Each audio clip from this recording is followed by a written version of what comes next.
Hello, good morning, good afternoon, good evening, wherever you are. Welcome to another episode on Talk Architecture.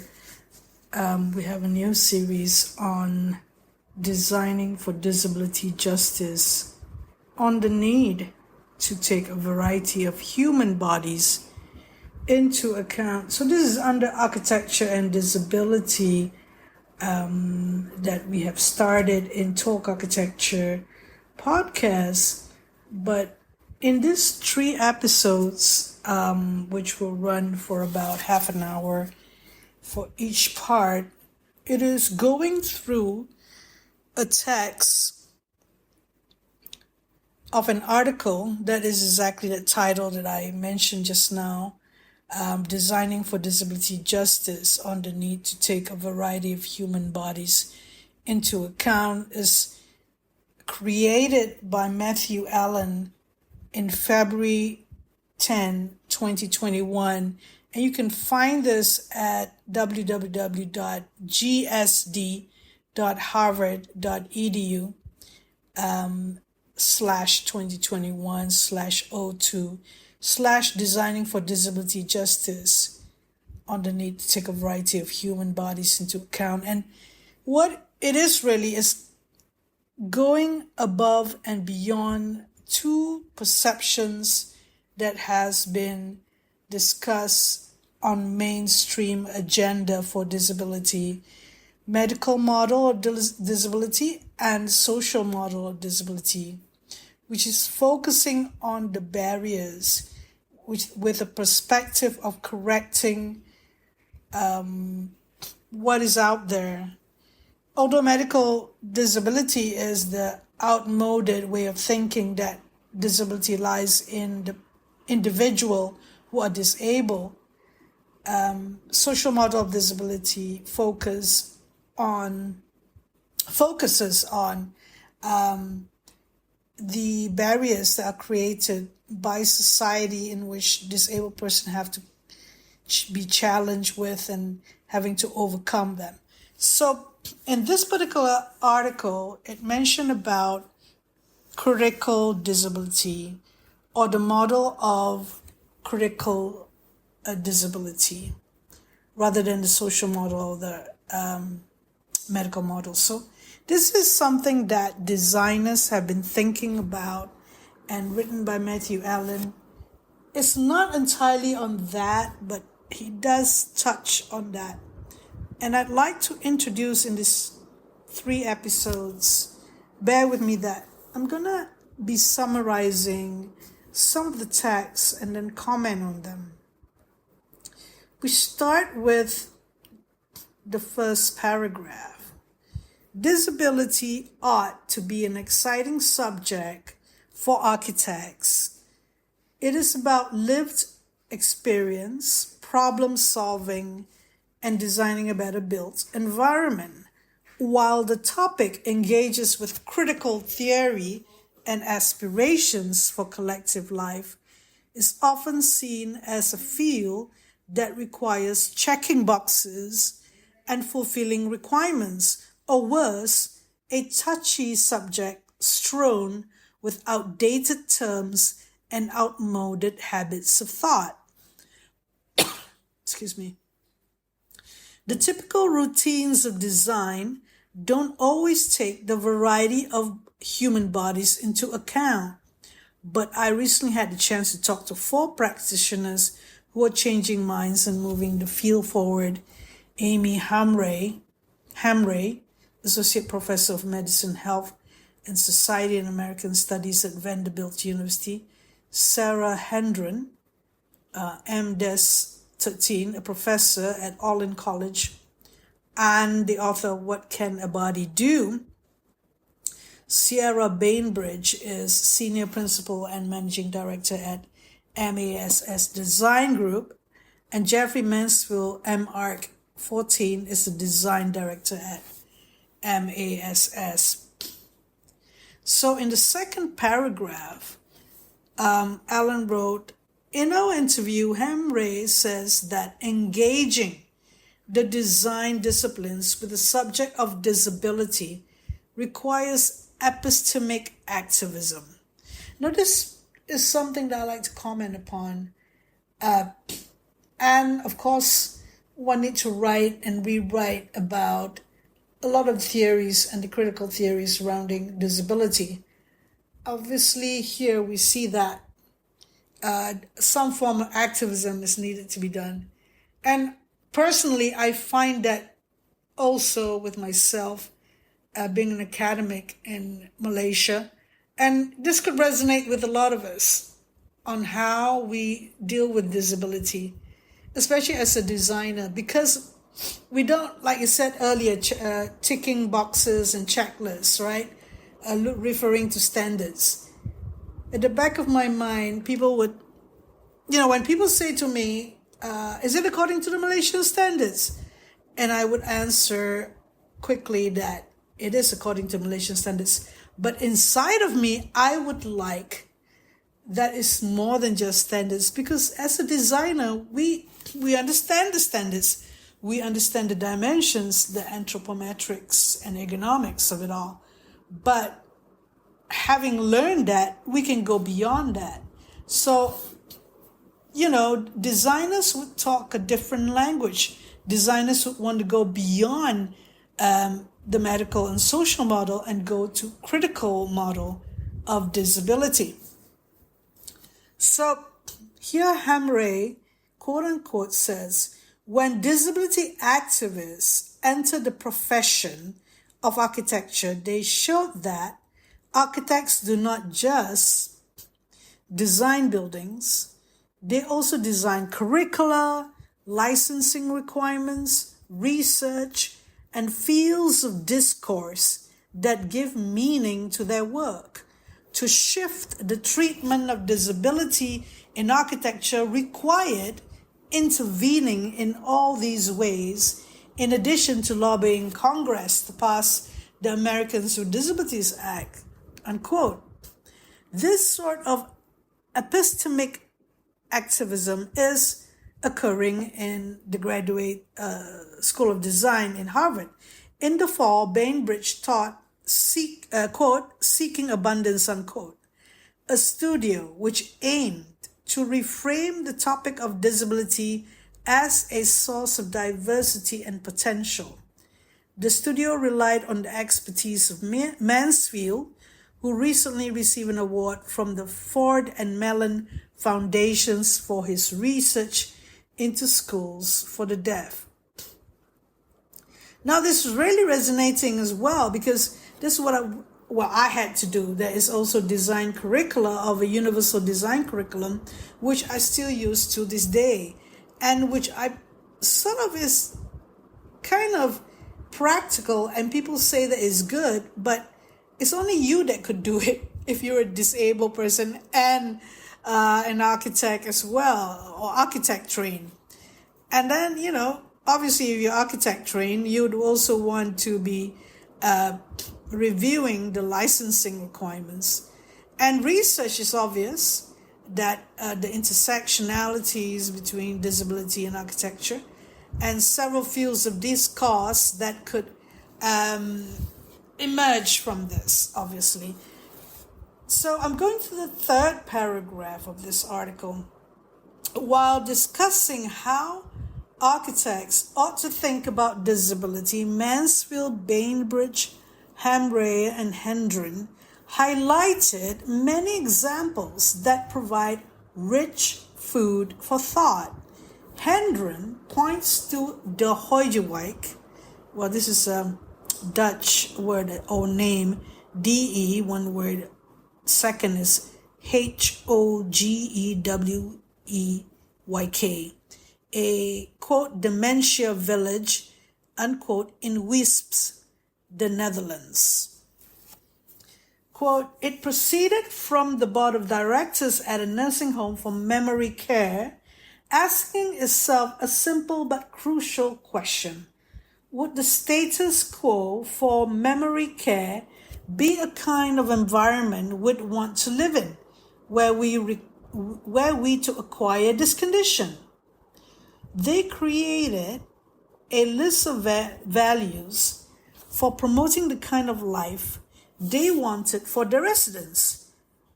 And their value of, quote, favorable surroundings, unquote, resulted in a cityscape structure for the redesigned site. A locked facility with streets and storefronts, a plaza, theater, grocery store, even bikes inside. And best of all, a restaurant that's both publicly accessible to the town and internally securely accessible to residents. Unquote, she says. There's an understanding among staff and customers that some of the residents will wander in from time to time, creating some unusual interactions. But the semi-porous structure is ingenious, lightening the barrier between public and private, unquote. It sounds like a dream project for architects reimagining public and private space while grappling with the nature of memory and human social interactions. Wasn't it Aldo Rossi, this is my comment, yeah? Wasn't it Aldo Rossi, the rationalist, the Italian rationalist, with the modern movement, created this, he talks about this in Architecture of the City and Scientific Autobiography, in which a typical image of the theater, for example, of the Italian urbanscape that he reproduces, he abstract them and make new forms in order to create memorable objects, hence memorable space in the urbanscape. And obviously this is an inspiration from a lot of readings and a lot of understanding of the sense of place and how some sort of poetics needed in the urban environment. But here we see almost medical, almost, shall I say, prescriptive in a way when you say medical, isn't it? Almost a way of designing that in the intersectionalities between disability and architecture. Here we can go into programming based on medical statements or medical data under psychology or psychiatry. And one would think that, I mean, there is also I read about a facility for nursing care in Singapore, where they actually recreated the bus stop inside the facility.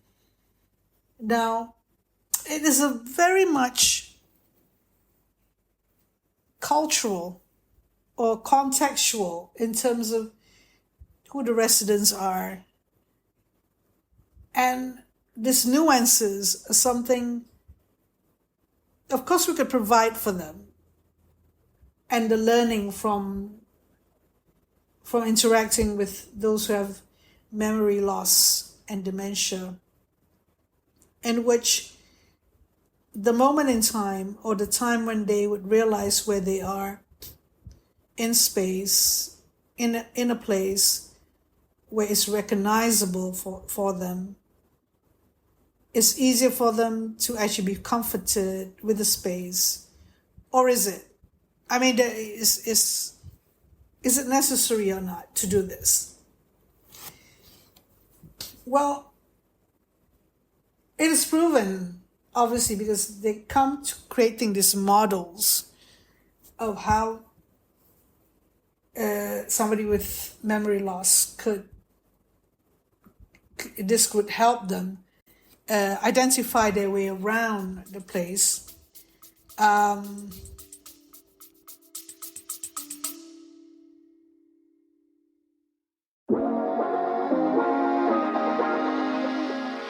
Looking for creative inspiration? Graphite Pro Radio explores the intersection of design, culture, and innovation, one conversation at a time. Join us for deep dives into the creative process and game-changing ideas. Start listening today.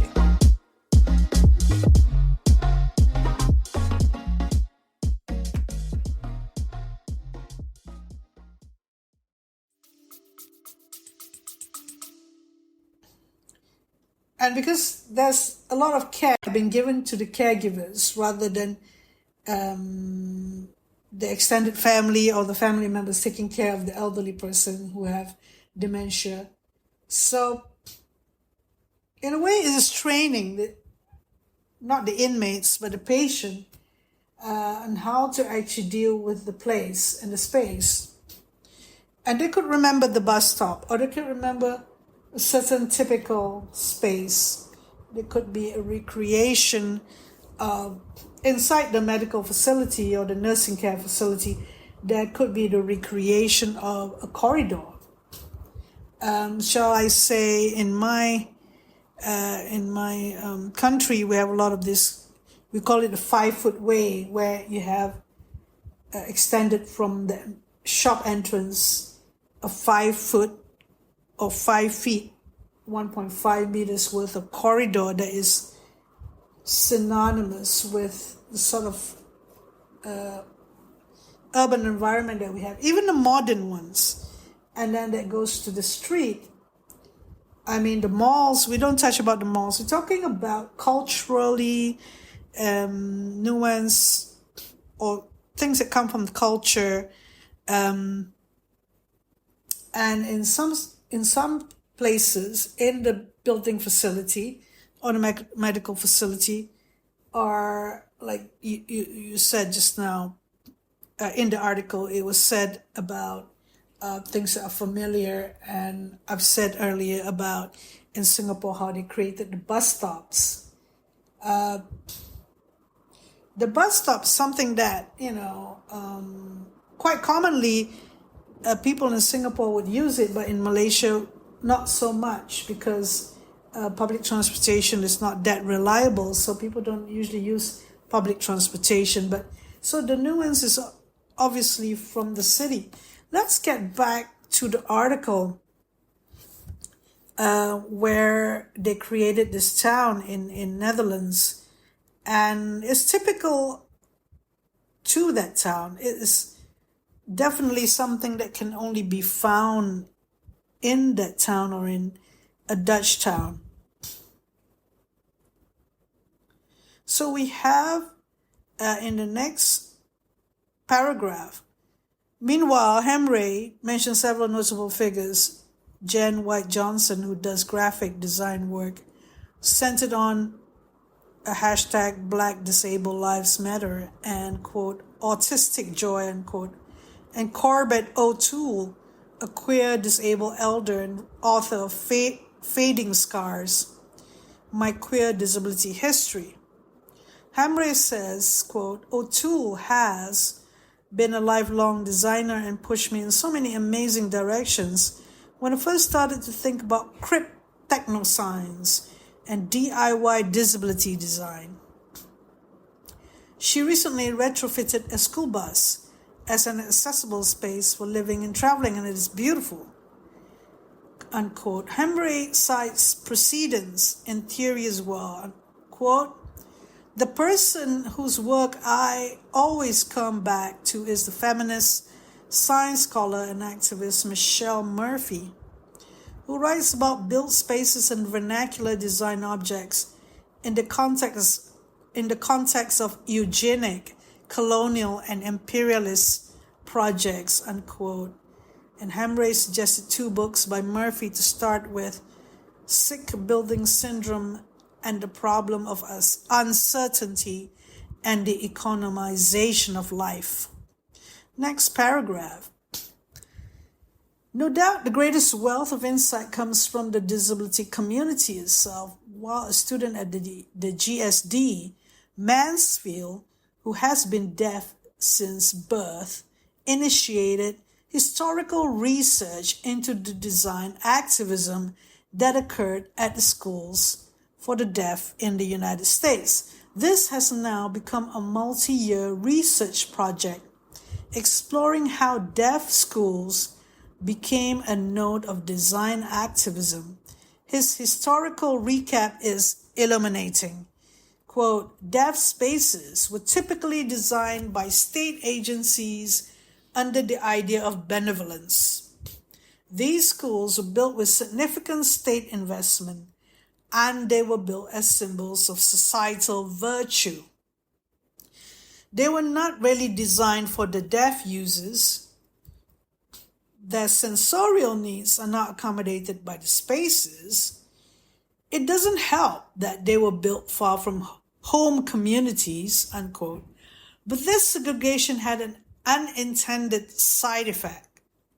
Quote, clustering together deaf people at these schools allowed them to develop their own culture, their own awareness, their own value system. When it came time to assimilate back into society, it felt like a deprivation of this culture. Self-determination became a form of resistance, unquote. Mansfield emphasizes how working within this framework can be a productive challenge for designers. Quote, how can we identify unique forms of sensory knowledge, amplify them, and support these various experiences to allow communities to decide for themselves how they relate to the world, unquote. I think myself, as also disabled activist for many years, I realized that this paragraph is very important when they mention about how the state government would be designing something true, according to the standards. But as a designer, we have some quirkiness, we have some belief system of our own that we need to explore. And, I have been on the other side where I will be very, very concerned whether the ramp is of a certain gradient. Obviously, that one is something else where you need to design so that people can actually use it. But there are things that, you wouldn't want to touch because it's so sterile in a way. It's so something that is, you'd think that should be done that way, but in actual fact, you could explore further than what you perceive that it should be, because your references would be other institutions or examples or precedents that are safe, so to speak. You're not really pushing the envelope when it comes to designing. And it's not designing for disabled only, because sometimes these buildings can be also, designing for a certain type of disabled or category of disabled persons like the deaf, but it could be also something that others, whoever, could use as well. And this will be concluded with this paragraph by Sarah Hendren on the barriers of standardization within the subject of disability in design, which is what I'm trying to get at as well. Quote, says Sarah Hendren, I think the biggest barrier, of course, is the limited imagination that standards tend to create. Because it's a checklist and a liability matter, the rhetorical framing of disability gets subsumed under that logic. A cloud over the excitement of a project, or a don't forget matter of inclusion. Don't forget this, don't forget that. If you were to hear disabled activists who are not designers, they would always say, don't forget this and don't forget that. And it's just a checklist thing. But if you're a designer and you just happen to be a disabled person as well, you'd understand the sentiments of designers. You'd understand that it's not only that it is about standardization, that standardization can be a barrier to the subject of disability in design. So I'd like to conclude here, and we'll continue again with the deaf space. We'll continue with part 2 of this article, and we will conclude with part 3 later on as we move along. So thank you for listening to part 1. Stay tuned for the next part.